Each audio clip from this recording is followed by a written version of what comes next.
Debate. Debate. Discusión. Discusión. Análisis y perspectivas desde voces diversas y críticas. Esto es Voces y Política, una producción de Kioscos Socioambientales, Escuela de Ciencias Políticas, Escuela de Estudios Generales y Semanario Universidad.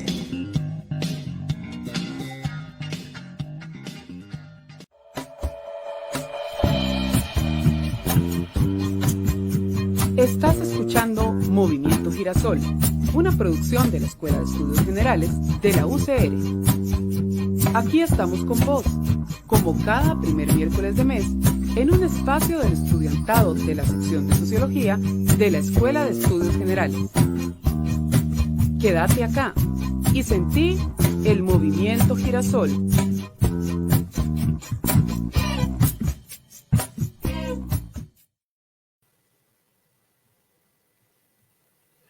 Hola, buenas tardes, bienvenidos, bienvenidas. Hoy estamos en un programa súper lindo. Hoy es miércoles 1 de mes, lo cual significa que es el miércoles de las muchachas de generales, estas mujeres, estudiantes, jóvenes, decididas, valientes a participar de la conversación nacional. Hoy tenemos un programa bien bonito. Hoy vamos a hablar de neurociencia, de neuroeducación.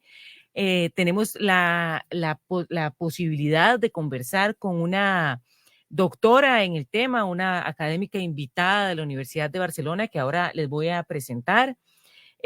Así que bueno, la conversación de hoy va a estar bien interesante. Comentarles que la conversación es grabada, justamente porque la profesora Ana Forés, que aprovecho para saludar. Bienvenida, profesora.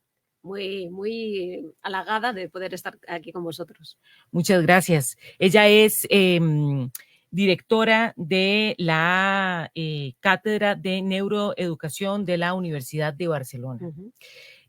Bueno, mi nombre es Nicole Girón Beirute, soy profesora de la Escuela de Generales y hoy estamos solamente Larisa y yo dirigiendo esta conversación, porque las demás chicas por un tema de horario no pudieron sumarse, pero estamos aquí felices y contentas. Y para mí siempre un gusto poder compartir con vos micrófonos. Lari, bienvenida. Sí, muchas gracias. Igual, realmente súper emocionada por el programa de hoy, porque es un tema que me fascina. Entonces, como no perderse esta oportunidad, así que los invitamos a quedarse con nosotros hasta las 6 de la tarde.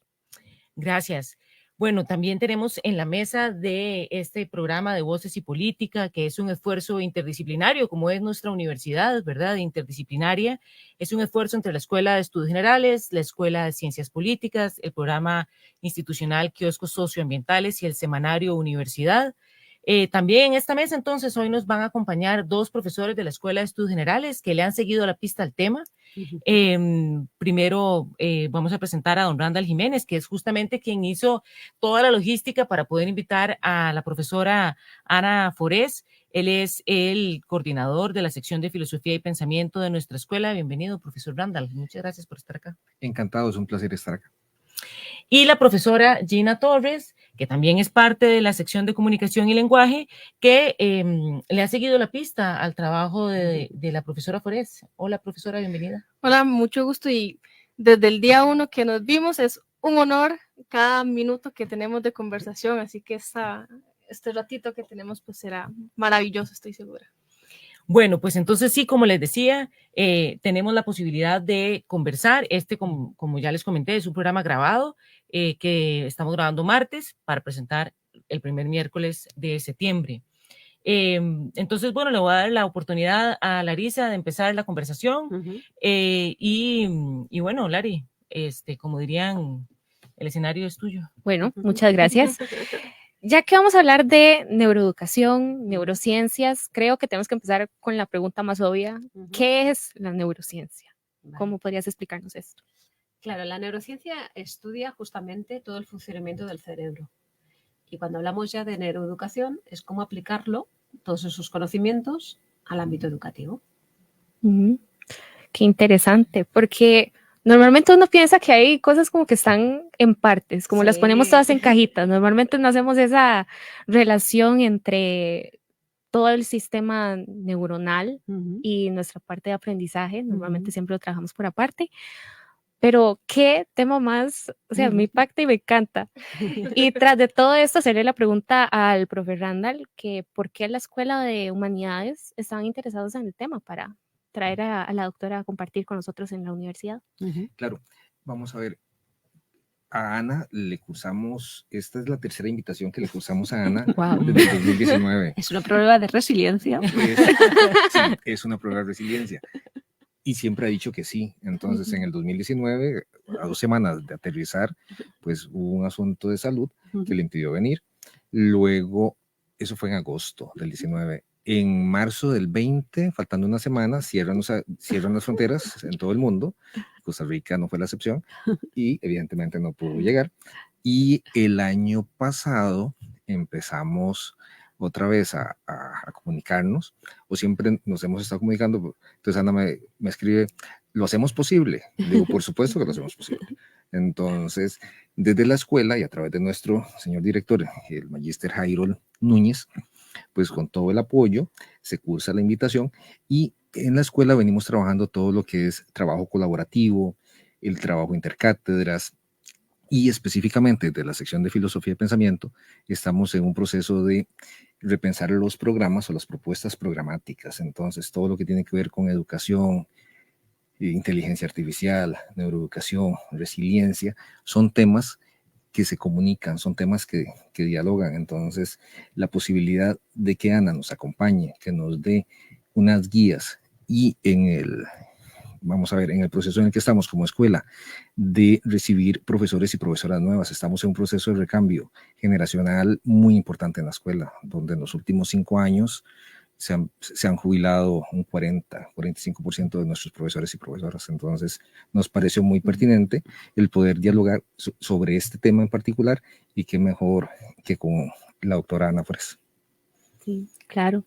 Y también, no solamente hablando como de los profesores que ya están dentro de la universidad, y yo como estudiante que tengo que llevar los cursos, ¿verdad? Y llevar los programas, es complicado adaptarse, y es en su cierta manera de que eso también tiene mucho que ver con esta neuroeducación, porque vamos haciendo nuevas conexiones, vamos implementando nuevos hábitos, podría decirse. Entonces, a partir de todo esto, seguimos en un constante proceso de aprendizaje durante toda nuestra vida, a partir de esos cambios, y así no mantener una rutina que en cierta manera, no sé si estoy en lo correcto, pero que a nivel cerebral también como que nos hace como más sedentarios en algunas cosas y no nos ayuda tanto a fortalecernos cerebralmente, digámosle así.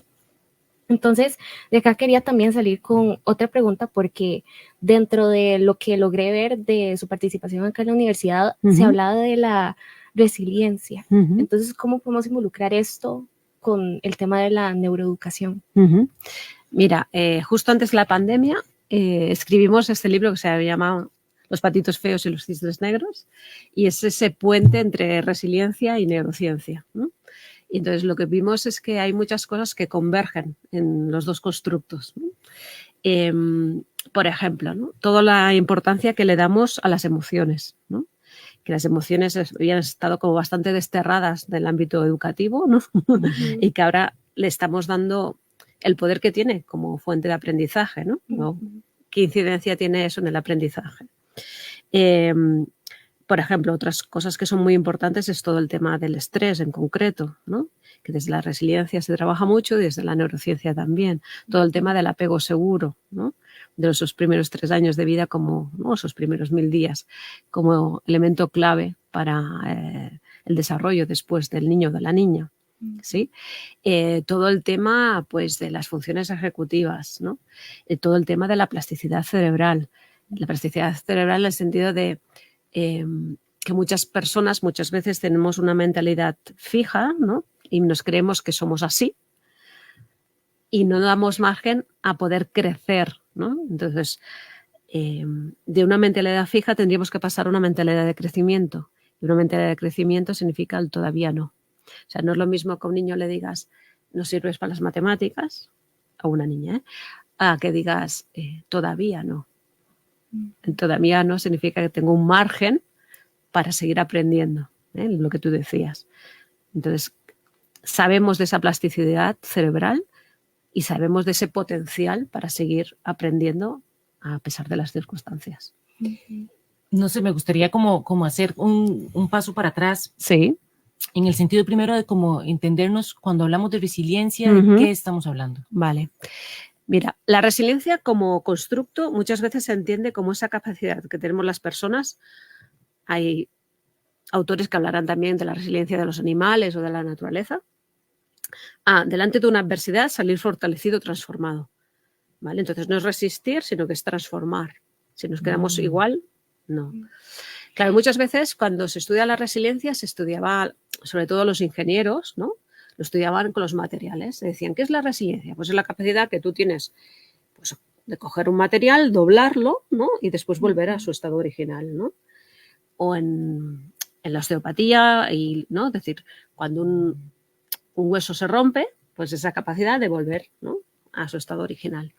Pero claro, cuando hablamos de humanos, ese concepto nos queda muy limitado. Y por eso nosotros hablamos más de resiliencia generativa.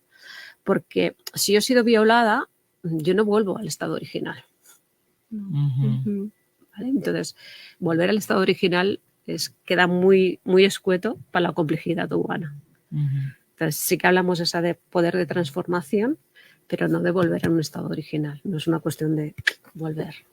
Sí, eso es bien bonito porque nos ubica justamente en la escuela, ¿verdad? Porque cuando hablamos de la resiliencia, en una lógica mucho más social, nos lleva a pensar que somos sujetos históricos y que entonces eso tenemos una historia que nos ha construido y de frente a la cual nosotros hemos ido reaccionando y eso nos ubica como un sujeto que crece, como un sujeto que no es igual siempre. Y eso es importante, digamos, para efectos de las humanidades, porque nos ubica en una lógica mucho más política también, ¿verdad? Entonces no estamos exentas de que ocurran cosas. Claro. Entonces nosotros siempre vamos, y eso es un asunto que me parece que es importante para efectos de la Escuela de Estudios Generales, ¿verdad? Entonces tal vez me gustaría un poco reflexionar por qué resiliencia en la educación humanística, digamos, intentando aproximarnos a por qué nosotros en la Escuela de Estudios Generales estamos con este tema. Tal vez la profesora Gina quisiera aportar. Además de esto, o antes de responder, ayer en el conversatorio, que de paso invito a las personas para que nos busquen en las redes sociales de la Escuela de Estudios Generales y puedan ver el conversatorio junto con 2 compañeras más. Se hablaba de la importancia de las redes, o sea, de quién está ahí al lado también para hacer este proceso de resiliencia, y que una resiliencia no es estar solo, tratar de llevar todo solo, sino a quién puedo buscar y quién me puede buscar a mí también. Eso lo comentaban ayer las profesoras que estuvieron a cargo del conversatorio, y pensando en las humanidades, cómo la resiliencia en nuestros procesos puede llevarse desde una visión inter y transdisciplinaria. Tenemos historia, tenemos filosofía, sociología, biología y otras, y podemos tener esta perspectiva humanística de no estamos solos, ni estamos encima, por ejemplo, de la naturaleza, sino que estamos en un espacio integral, que necesitamos a quien está a mi lado, y alguien más también me está necesitando a mí para poder mantenerme en un proceso educativo, que ya de por sí este individualismo de creer que que todo lo tengo que hacer solo o sola, nos tiene con casi 1000 estudiantes más o menos en comparación con el semestre anterior, 1000 menos, y nos preocupa. Eso nos tiene que preocupar, porque debería haber esta empatía de quién estaba a mi lado el semestre pasado en una tesina o una investigación y demás, y por qué no está ahí, qué pasó con esa persona. Estamos en una sociedad muy individualista que nos hace pensar en nosotros. Sí, y esto me hace recordar, ¿no? Satish Kumar, que es un gran autor que también os recomiendo leer. Él dice, tendríamos que pasar de una mentalidad ego a una mentalidad eco, ¿no? Y eso es muy importante, ¿no? Estamos en una cultura muy neoliberal, ¿no?, que invita al egocentrismo, ¿no?, y cada vez más. Entonces, entender que los humanos, ¿no?, la pandemia nos lo enseñó, no somos nada comparado con la grandeza de la naturaleza, ¿no? y solo nos salvaremos, ¿no?, si lo hacemos junto a otras gentes. Entonces, yo creo que Es respetar. interesante. El concepto entonces de resiliencia no es un concepto individual, es un concepto No, comunitario. Claro, claro. La resiliencia se empieza a estudiar eso como un factor individual, ¿no? Se empieza a estudiar desde ahí, de decir, eso, los campos de exterminio, ¿no?, como hay gente que sobrevive a eso, ¿no?, y sale fortalecido en una situación tan inhumana. Entonces sí que los primeros estudios sí que buscan esos factores individuales, pero ahora ha habido como 7 líneas, ¿no?, de estudios sobre resiliencia, y ahora la incidencia y la importancia es justamente la comunidad. O sea, yo seré resiliente en función si la comunidad me ayuda a ser resiliente, ¿no?, o me da esos puentes para ser resiliente. Qué interesante. Y esto me surge como la duda. A ver. Bueno, espera. Sí. Que, a ver, si lees ciertas resiliencias neoliberales, te dirán que no, es yo me hago a mí misma, ¿no?, entonces yo seré resiliente y tú puedes ser resiliente. Y chimpum. O sea, hay literatura que corre por el mundo que es así. Claro, esa no es la resiliencia que yo quiero. Eso no es la resiliencia que Estudios Generales quiere plantear para la formación humanística de la Universidad de Costa Rica, y un poco también para replantearnos a nosotros como docentes nuestro ejercicio educativo que va para un proyecto superior de educación. No somos la maquila del trabajo, ¿verdad? Que por supuesto queremos que la gente tenga trabajo y tenga trabajo bien pagado y que pueda incluso con ejercer su capacidad de agencia, digamos, en poder elegir en qué quiere trabajar. Pero también para nosotros es importante que las personas se reconozcan parte de un proyecto de sociedad superior, ¿verdad? Sí. Y entonces en ese sentido a mí me surge la pregunta, la resiliencia, es comunitaria, pero la resiliencia ocurre solamente, digamos, para proyectos de construir paz. La resiliencia es un elemento que ocurre solamente en situaciones adversas, o para la paz también es importante la resiliencia. Claro. Cuando con Jordi Grané, que hemos ido trabajando pues hace ya 26 años, empezamos a estudiar, ¿no?, todo esto de la resiliencia, ¿no?, y nos vamos dando cuenta justamente, ¿no?, de estas tendencias, y más a partir del COVID, ¿no?, que se politiza el concepto de resiliencia. Y para nosotros, por eso acuñamos el concepto de resiliencia generativa, y para nosotros hay que estar... O sea, no hay que esperar una adversidad para ser resiliente, sino que hay que trabajar la resiliencia mucho antes, ¿no? Perdón, porque es que hay un momento en que se politiza, dice. Sí. ¿En qué sentido? ¿Por qué? Bueno, porque se convierte en una moda, ¿no? Y para un político se acuña como algo que suena bien, ¿no? Tenemos que ser resilientes, ¿no? Es un pueblo resiliente, es una ciudad resiliente, ¿no? Hay proyectos de educación resiliente, proyectos de resiliencia en esta ciudad, ¿no? Pero cuando se instrumentaliza, tiene ese peligro, ¿no?, desde el punto de vista más neoliberal de como tú puedes, si no puedes, es tu responsabilidad. Y entonces eso puede ser muy perverso, porque hay momentos en la vida que tú no puedes, simplemente. Entonces no me responsabilices ni me culpabilices de eso. Sí, porque con lo que decía la doctora, o sea, ahorita ese término tiene tantas definiciones, o sea, que todas son como antónimos. Entonces, ¿cómo es de estar trabajando desde lo individual o lo grupal para intentar aplicarlo dentro de la vida de una persona?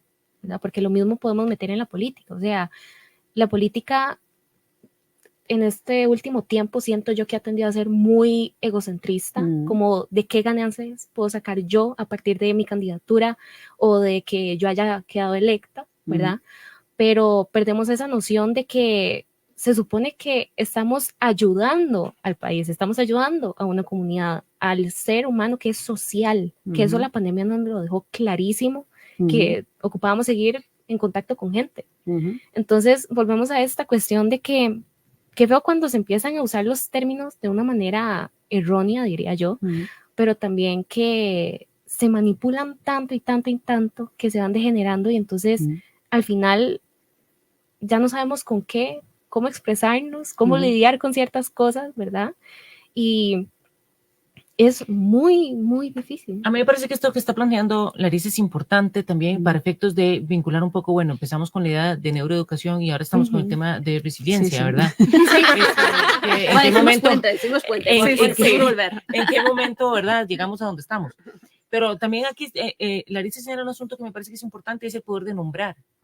Y las narrativas. Claro. Las narrativas que Totalmente. se construyen, las narrativas que se roban, Ajá, ¿verdad? sí. De repente, por ejemplo, hay una narrativa que siempre comentamos, ¿verdad? La narrativa de los pro vida, ¿verdad? Que le roban toda la narrativa a los defensores de derechos humanos, por ejemplo, en el tema por el tema de aborto, por ejemplo, y resulta ahora que los que son defendiendo, digamos, la vida de las mujeres que están en algunos momentos en riesgo por embarazos que no, ¿verdad? O, para no entrar en mucha polémica con el tema, pero resulta que entonces las personas defensoras de derechos humanos son los pro muerte y los que llevan a las mujeres a las cárceles o a los peligros de no poder ser atendidas y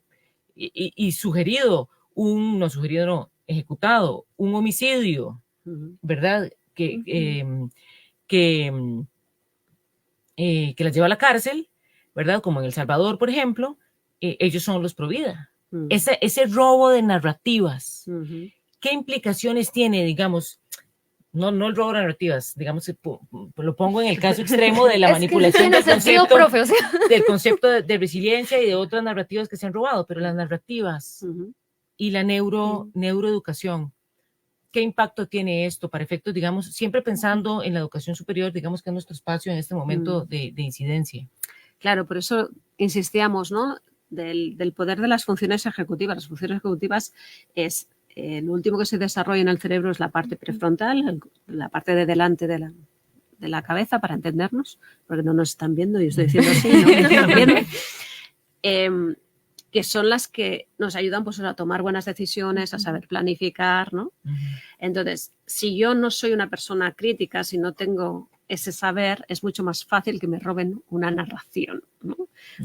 Entonces, yo tengo que, y ahí la importancia, ¿no?, de tener buena fundamentación humanística para saber realmente qué me están haciendo, si me están manipulando o realmente yo estoy defendiendo lo que yo quiero defender. Pues yo creo que esa es una función básica de la universidad, ¿no? Que tengáis mucho criterio y que nos dejéis manipular, ¿no? En un mundo donde nos están manipulando. Claramente. Entonces yo creo que es una función número 1 de la universidad de hoy en día. Sí, y tras de eso que, digamos, para mí cuando pasé como con todo esto de humanidades, yo lo disfruté tanto porque lograba conversar de este tipo de temas, de historia, de todo lo que tiene que ver con la literatura, de cómo eso también, de cierta forma, nos envuelve en un contexto que al final uno no sabe si esta persona fue partidaria de X o de Y, y entonces de que de ahí salió la historia, o por ejemplo hasta los temas de filosofía. Claro. Entonces es a partir de todo esto generar nuestro propio criterio, que también fue algo que yo aprendí en el curso de la profe Nicole, que realmente todas estas cosas lo que hacen es aportarnos. Entonces yo siempre me cuestiono cuando la gente dice como, ay no, pero qué pereza con humanidades, y yo, ¿cómo que qué pereza? O sea, usted no sabe el montón de información que te estás perdiendo para poder entender mejor el contexto, no solamente mundial, pero el que más importa, el nacional, en nuestro caso, ¿verdad? Para la toma de decisiones, para entendernos un poco más. Ahí está. Entonces, es clave. Por ejemplo, durante el periodo de pandemia, me parece que era en el 21, marzo, abril, leía con los estudiantes o les consultaba las experiencias que estábamos teniendo en Costa Rica, entonces en sus diferentes regiones. Entonces comentaban de las fiestas, de vecinos o de las vecinas, o cómo la gente tenía escasez de alimentos o otros podían tener abundancias, como algunos eran muy generosos y solidarios y otros no. Entonces les proponía la lectura del Decameron, entonces en una de las partes, donde en 2 páginas nos contaba exactamente lo mismo. 500 años antes en la peste. O sea, que era exactamente lo mismo. Gente que se refugiaba en sus casas, que tenían todos los alimentos y solamente entre ellos se cuidaban. O gente que decía que esto aquí no pasa nada y vamos a las tabernas, comamos, tomamos, socialicemos, y se morían una semana después. Entonces, pareciera que las humanidades, la lectura, la literatura, la sociología, la biología, el arte, todo esto nos permite ver que nuestra historia no nos llegó de gratis, sino que ha sido una construcción de decenios, de milenios, demás, y que tiene un valor, y ese valor nos da una utilidad de poderla repensar y de poder tratar de transformarla, si es que en realidad podemos, porque pareciera que en la pandemia algunos nos siguieron o nos seguimos comportando como otros hace 500 años, y eran los mismos argumentos, que era la parte triste. Entonces, la discusión con el estudiantado era muy interesante, porque alguna estudiante decía, profe, no hemos cambiado nada. Es exactamente lo mismo que pasó en Medioevo, y ya son más de 5 siglos. Entonces, yo creo que la universidad, y sobre todo esta universidad, por ejemplo, con el sistema de becas, es uno de los elementos que le permite al estudiantado el tener esa red de resiliencia para poder salir de una condición quizás que vienen de una familia que está bajo la línea de la pobreza, y que la saca o lo saca de ahí y le permite el comprar libros, le permite el comprar su primera computadora, su primera tablet, le permite ir no sé, ir a una... le permite entrar en contacto con otro montón de... claro. Se le amplía una red. Exacto. Que difícilmente en otro espacio, y en otro espacio como estudios generales, donde tenemos el mejor foro de la universidad, porque tenemos personas de todo el país, de todos los colores y sabores, y además de todas las disciplinas.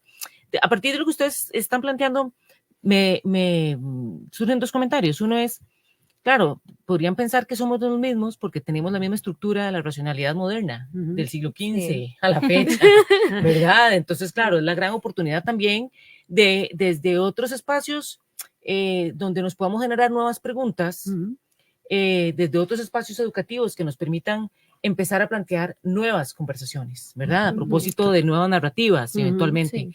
Y eso, claro que o me pregunto, no lo voy a suponer, me voy a preguntar, esta oportunidad de transformación de una racionalidad del siglo XV a la fecha, ¿se puede transformar desde toda esta propuesta, digamos, dentro de lo que usted ha investigado, doña Ana, de la neurociencia, de la neuroeducación? ¿Hay oportunidad de transformación si nos aproximamos al proceso educativo con estos otros ojos? Claro, totalmente. Ya te digo, a ver, ahora hablamos de neuroeducación y hace 15 años no hablábamos, ¿no? O hace 20 años. ¿Por qué? Porque ahora hay una tecnología que nos permite ver realmente qué está pasando en el cerebro cuando estamos aprendiendo. Esa tecnología no la teníamos, entonces estudiamos a partir de personas que estaban muertas, ¿no? O a través de las ratitas, ¿no? Y se hacían inferencias, ratitas u otros animales. Entonces, claro, faltaba mucha información.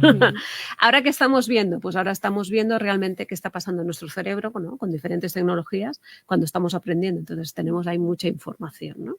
Entonces, el cerebro se estudió mucho para intentar, ¿no? Como mapearlo, ¿no? Para saber realmente qué pasa en cada parte del cerebro, ¿no? Pero los grandes últimos descubrimientos justamente es esa capacidad que tiene nuestro cerebro de adaptación, ¿no? ¿Esto cómo? Por ejemplo, esto no hace más de 10 años, o a lo mejor 15 como máximo, cuando tú hablabas con un médico, ¿no? Y tú tenías un pequeño tumor y lo tenían que extirpar, esa función de tu cerebro se iba a perder, ¿no? Y no había vuelta atrás. Pues un médico se planteó, ¿y si? ¿No? ¿Y si? Y ese easy lo que hizo es clonar esa funcionalidad en otra parte del cerebro antes de extirparlo. Wow, ¿cómo se hace eso? Bueno, claro, eso Reglamento para médicos. Bueno, te podría explicar, pero nos iba a ocupar toda la hora. Pero es posible. Un tumor en el cerebro. No. Y entonces se extirpaba esa parte, ¿no?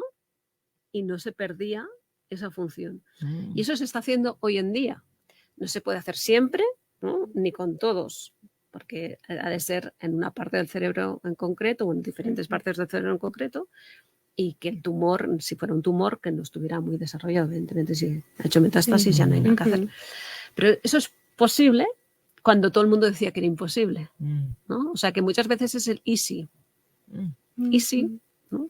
Y ahí se descubrió la gran plasticidad de nuestro cerebro. O sea, cómo, si teníamos identificado que esa área, en este caso en concreto, el primer caso fue de un médico y era un paciente que iba a perder, dijésemos, toda la parte de habla, ¿no? Y entonces lo que hacen es impedir la conexión sináptica, o sea, tú vas hablando, o sea, le dicen habla, hasta que no puede hablar porque ellos han hecho el cortocircuito para entenderlo simplemente, que no, es mucho más elaborado que esto. Y entonces, cuando ven eso, lo clonan en el otro sitio para que él vaya desarrollando esa funcionalidad en el otro sitio, y entonces ya pueden extirpar porque en el otro sitio del cerebro ya está desarrollada esa funcionalidad. Pero eso, ya te digo, hace 15 años era impensable. Entonces, hay muchas cosas que creemos aún que son imposibles hasta que alguien se atreva a hacerlo. Pero digamos que uno podría pensar aquí como polemizando. Sí. Eso está muy interesante para casos de enfermedad, Sí. pero para transformaciones sociales, para pensar el desarrollo de una sociedad, de una comunidad, ¿qué relación tiene? Claro, esto es juntar mentes. Esto es juntar mentes. Bueno, hay muchos que lo utilizan justamente para manipularlos. O sea, que también tiene toda la parte perversa de todo esto. Porque somos eso, somos mucho más plásticos de lo que nos creemos, por tanto somos mucho más manipulables de lo que nos creemos. O sea, para bien, muy bien, pero para mal también. Sí, claro. Sí. Y también, que de hecho lo comenta en el texto Ulrich Beck, de esta distribución del riesgo, de esta metáfora del metabolismo y la sociedad. Si bien vamos a encontrar como una pandemia que hubo una distribución del riesgo, que la sufrieron más ciertas poblaciones ya antes vulnerabilizadas y durante la pandemia todavía más vulnerabilizadas, quiere decir que hay una desigualdad, pero que tenemos que aprender como sociedad para pensar en un proyecto social resiliente, un proyecto social que a mí me encanta cuando hablan de la imaginación social, de la imaginación, de pensarnos también diferentes, y quizás también me gustaría traer a colación lo del movimiento estudiantil, que lo hablamos y me lo... Eso ya le iba a decir.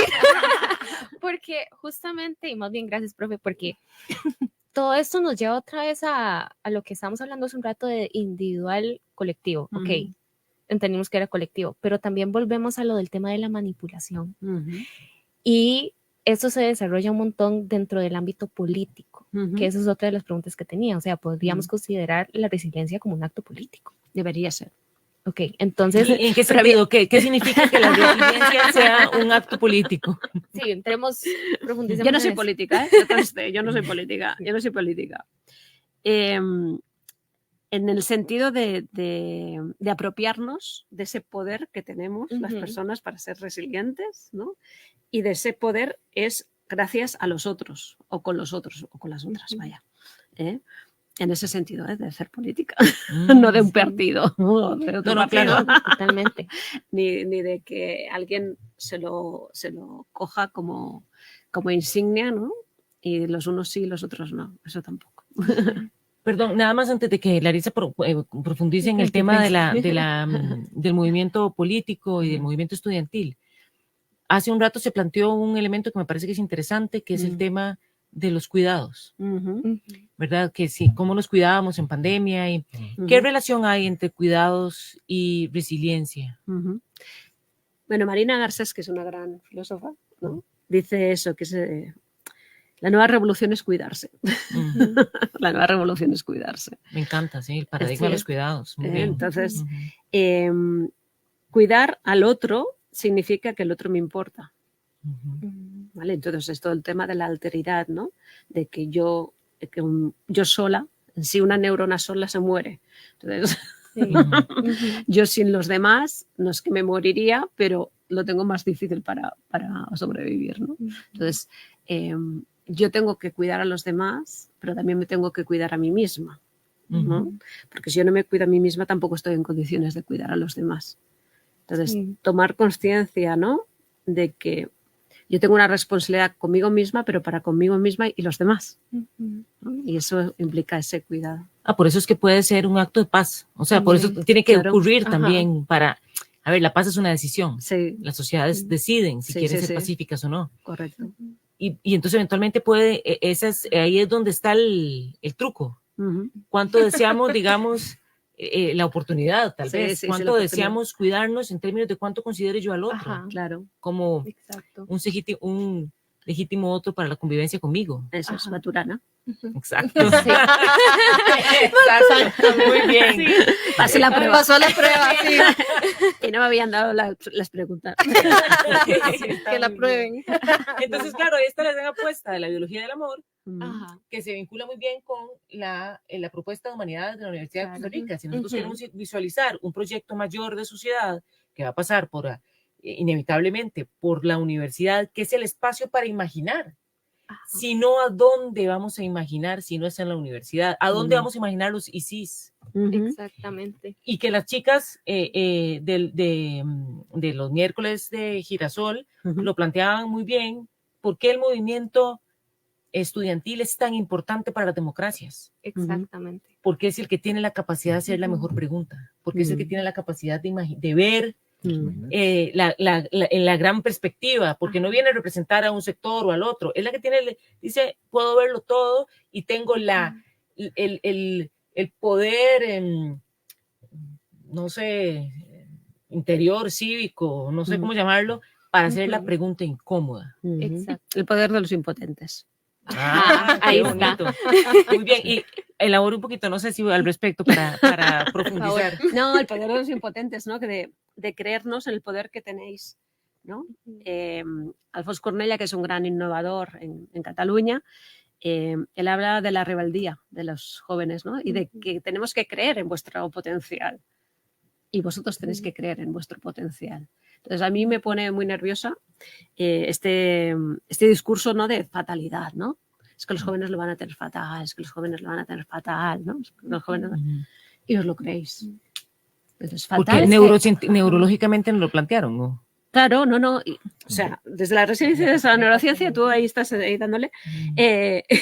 Si yo me creo que todo está fatal, va a estar fatal, seguro, seguro. Sí, lo que es percibido como real es real en sus consecuencias. Ahí está. Entonces, ¿fatal respecto a qué? ¿Respecto a nuestra generación anterior, hace 2 generaciones? Que será diferente seguro. Pero si yo, ¿no? Joven, o sea, tú. Vale, yo tengo joven acumulada, tengo juventud acumulada. Pero si yo joven me creo que todo está fatal, ya no lucho. Sí, ¿Para qué luchar si todo está mal? exactamente. ¿O para qué estudiar si en total no voy a encontrar trabajo? Entonces, no, chicos, no. Esa no es la Rebeldía. mentalidad Y Rebeldía. sí, ahí meto la cuchara en qué posibilidades tenemos desde las humanidades. No es lo mismo un joven, una joven que tiene solamente su trayectoria estudiantil desde X área, porque siempre va a tener la misma respuesta para estas preguntas que tiene. Sí. Pero la diversidad, la riqueza que tenemos en los estudios generales es que también estamos dando opciones de respuesta. No una imposición, sino posibilidades de esta respuesta a una pregunta que tal vez me funcionó desde mis conocimientos previos de una sola manera y no me daba lo que yo quería, no me satisfacía. Sin embargo, tengo nuevas herramientas, nuevos conocimientos y desde una perspectiva muy humilde, digo, esto no me funcionó. No puedo hacerlo así otra vez porque ya sé el resultado. Tengo nuevos conocimientos que los tengo desde las humanidades, desde la parte de sociología, desde la parte de la biología también, que podría resultar diferente y qué nuevas perspectivas podrían haber también. Sí, lo que hablamos de nuevos lugares epistemológicos. Exactamente. Para pensar la ciencia. ¿Ciencia para qué? ¿Verdad? Entonces, ¿qué queremos hacer con la ciencia que estamos generando? Y eso es una pregunta, ¿Y digamos, hacia dónde vamos también? ¿hacia dónde vamos? Y la responsabilidad de la universidad para todo ese saber que se genera, llevarlo a la sociedad. Ujú. Entonces, un saber que se queda en la universidad o para los académicos no tiene sentido. Sí, El saber se tiene que compartir, y más si es una institución pública. sí. Y ahí podemos tocar el tema de todo lo que se ha dado últimamente con el movimiento estudiantil y volvemos y retomamos, como siempre, el FES, sumamente importante para Sí. las universidades de este país, porque si no, hasta ahí llegamos como sociedad. Porque, a ver, no es solamente el tema de las becas, estamos hablando del tema de profes, estamos hablando del tema de conocimiento que queremos adquirir, bueno, que yo quiero adquirir, ¿verdad? O sea, no sé cómo está el De asunto porque investigación. muchas personas en este momento lo que dicen es, no, es que yo estoy estudiando por obligación, es que yo estoy estudiando porque tenía que sacar algo antes de hacer lo que realmente quería, ¿verdad? O que mejor no voy a estudiar porque es que como no hay campo suficiente en el ámbito laboral, entonces mejor ni me meto y empiezo a hacer otras cosas. O sea, como que ese interés se ha perdido tanto, tanto, tanto. Y a mí me duele verlo, porque yo lo que digo es, este país, dentro de ¿qué? Unos 15, 20 años, ¿a dónde vamos a estar si la gente sigue pensando así? Porque hace bastante tiempo leí un artículo que decía, hay carreras en este momento que todavía se están desarrollando, que los jóvenes todavía ni siquiera saben lo que se esperan porque son demasiado chivas o porque tal vez es un área que ellos desconocen, ¿verdad? Es como el tema de todo lo de la publicidad en redes sociales. O sea, eso antes ni se mencionaba, no era una carrera, digamos, y ahora hay como más o menos, no voy a decir que es especialidad, pero ahora hay todo un tema de que tenemos que aprender a manejar las redes sociales, ¿verdad? Entonces, también eso va por ahí. Y volvemos también al tema de que no es de que yo no le dé importancia al movimiento estudiantil y que el movimiento estudiantil no le dé importancia a lo que yo estoy pensando, sino es desde mi aporte, qué es lo que yo puedo hacer para intentar acercarme, ¿verdad? Porque no es de que, bueno, y como yo no tengo problemas y no me tengo que estar preocupando por pagar la U, entonces el movimiento estudiantil lo dejo ahí. No, o sea, el movimiento estudiantil y el tema del FES también me afectan, de cierta forma. Y también acá lo relacionamos con la posición que lamentablemente toma el gobierno, que es, ahí está, trabajen con lo que tienen y punto. No buscar esa resolución o ese, tal vez, unión, armonía que tanto necesitamos para poder salir adelante de esto. No, y la visión estratégica de la educación pública y autónoma. O sea, Sí, no hay sí, también. al respecto.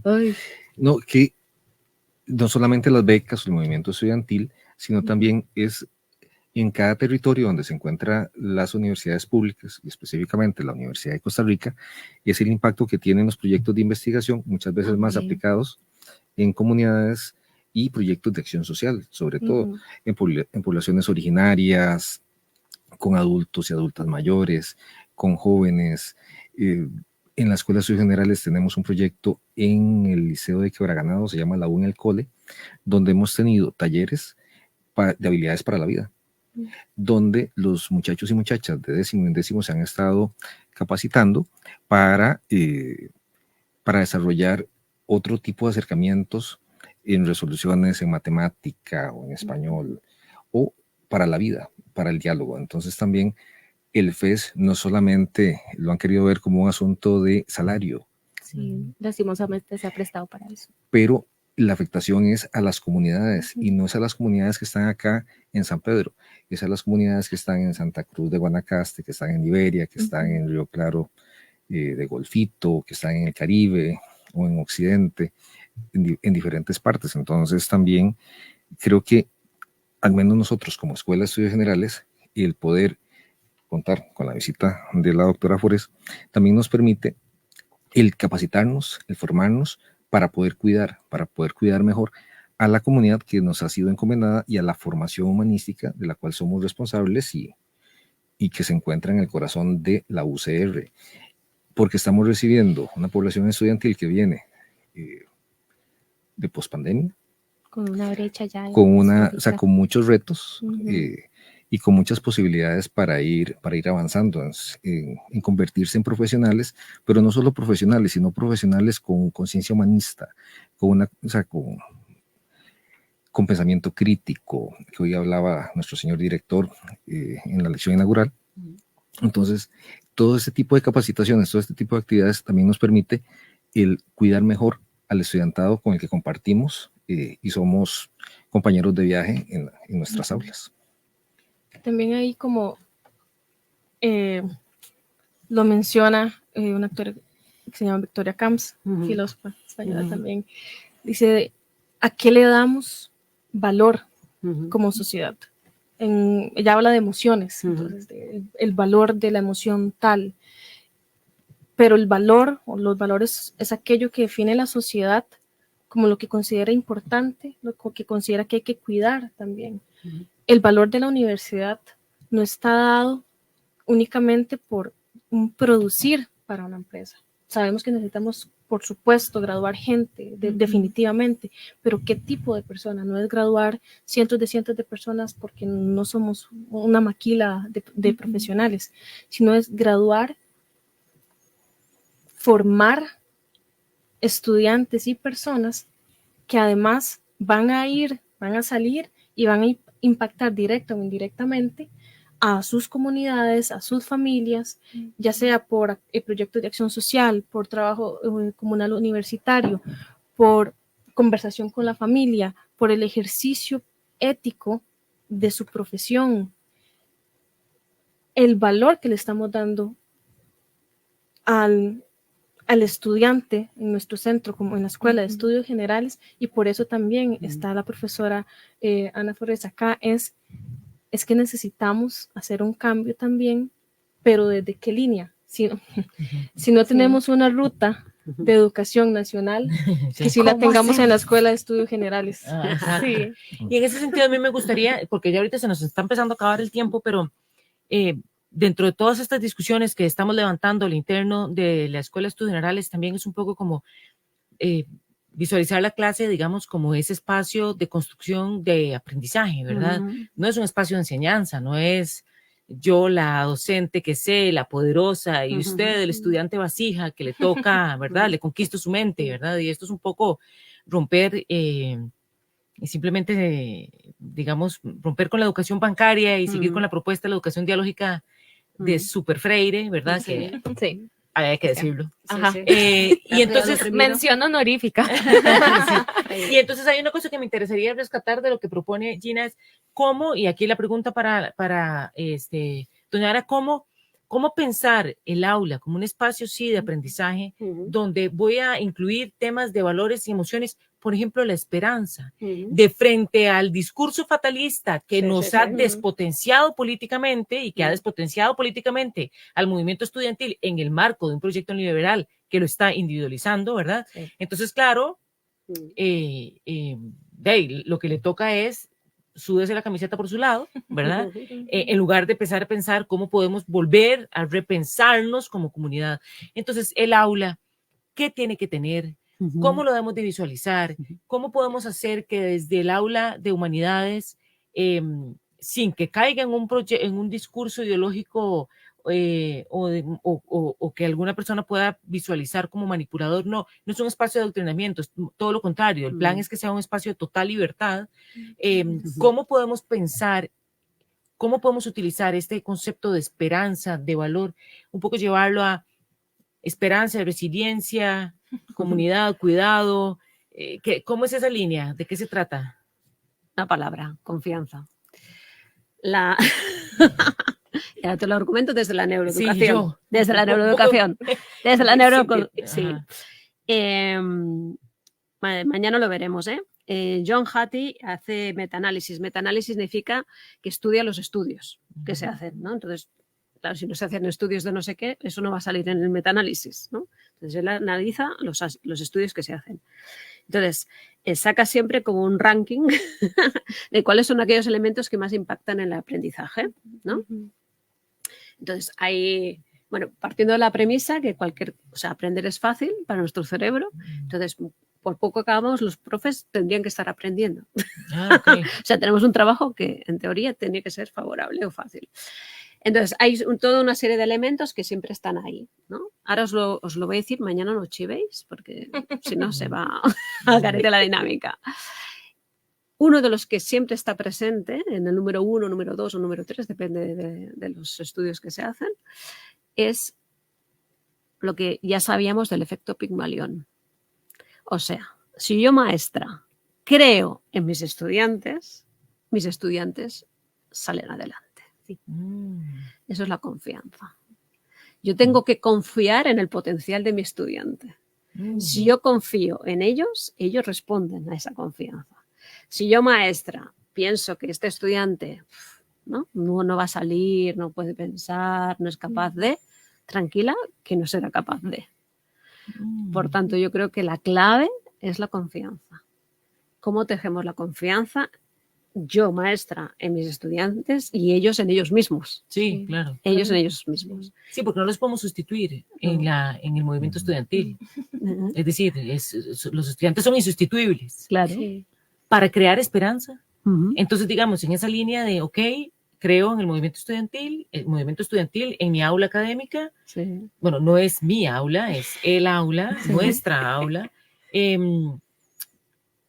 ¿Cómo podemos construir nuestros horizontes de esperanza? Claro, la esperanza, Galeano, ¿qué diría? ¿Para qué sirve no? Pues para avanzar, ¿no? Para hacer camino. La esperanza significa proyectar futuro. Entonces, ellos tienen que confiar en esa proyección de futuro. O sea, yo voy a construir el futuro. Yo soy quien construyó mi futuro, yo soy la que construyó el futuro comunitario. Y eso es muy poderoso. Demasiado. No, y totalmente concuerdo, porque es que cuando uno está en una aula, o sea, aquí sí me voy a extender como un poquito más, de colegio universitaria, digamos, cuando usted ve el apoyo y como ese, no sé, o sea, ese sentimiento tanto de que confían en uno y que lo proyectan más de lo que uno se ve, o sea, realmente lo empuja a dar lo mejor de uno. Ahí está. Y también, o sea, en los cursos donde uno, o sea, donde, lo digo por experiencia, los que a mí me costaron, yo de los profes no, o sea, hubo momentos donde no tenía ese apoyo. En cambio, ahora en la U, o sea, con los profes que me he encontrado a lo largo del camino, realmente ha sido como, wow, o sea, yo sí puedo hacer estas cosas. Entonces, como esa sensación de, no sé, o sea, de alegría de saber de que, ok, puedo hacer y puedo seguir adelante, pero también tengo el futuro en mis manos de para dónde voy. Ahora, esa proyección depende de una habilidad, que es imaginar. También. ¿Cuánto puedo yo imaginar en el futuro?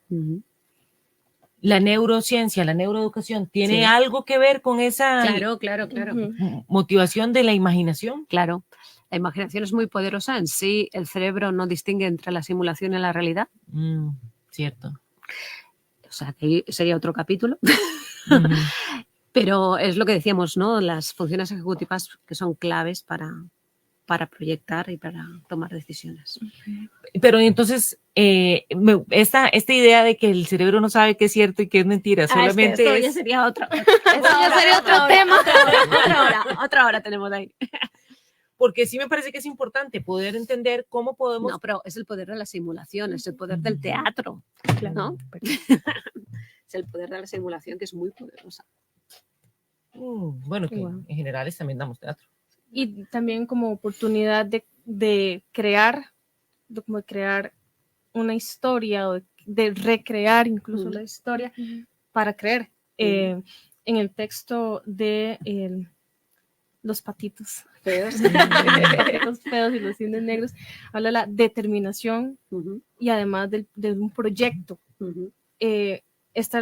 Yo por lo menos como lectora, no es una resiliencia, no es algo que solamente lo decidí hoy y ya lo logré, sino necesito la determinación para ser consciente de que hay que mantenerse ahí y además de que al final de esto voy a lograr algo que podría ser muy bueno, podría ser no tan bueno, pero voy a lograr algo y es avanzar, continuar en el camino y tener un resultado que me va a hacer pues crecer o me va a hacer avanzar. ¿Qué hace que una persona esté más determinada que otra para mantenerse en el camino?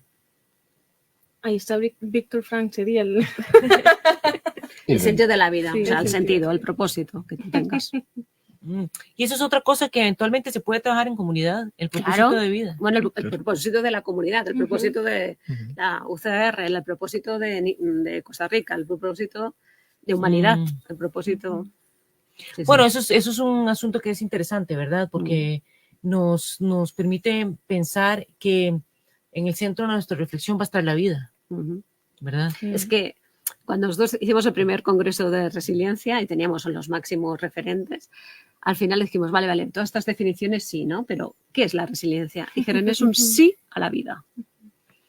Sí, pero eso uno podría pensar, qué lindo, buen discurso. Pero en realidad es un discurso muy retador de frente a la racionalidad del siglo XV, que es la que nos gobierna todavía, donde hace objeto a muchos. Claro. Y los lleva hasta la extinción, empezando por no permitirle preguntar a un estudiante, empezando por sentarlo por sentarnos en filas, donde no nos podemos ni ver, ¿verdad? Lo que yo veo es el cogote. Entonces es como, wow, ¿cómo vamos a poder pensar en poner en el centro la vida en un proceso educativo cuando lo que tenemos es visualizado que la gente simplemente es domesticable? Entonces, bueno, me parece que es interesante, creo que se nos acabó el tiempo. La conversación y el tiempo. Continuará. Pero continuará.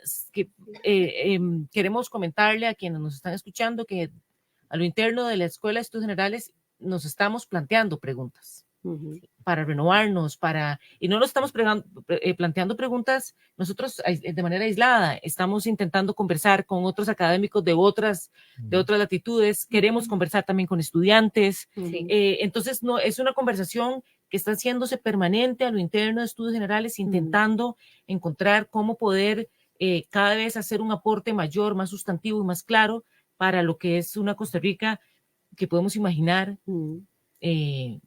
poniendo en el centro la vida. Ahí está. Sí. Entonces, bueno, muchísimas gracias, profesora, por acompañarnos. Muchas y a los gracias. profesores de generales también. Lari, 1000 puntos, como siempre. Y nos vemos entonces el próximo primer miércoles de mes. Muchas gracias, chao. Debate. Discusión. Análisis y perspectivas desde voces diversas y críticas. Voces y Política.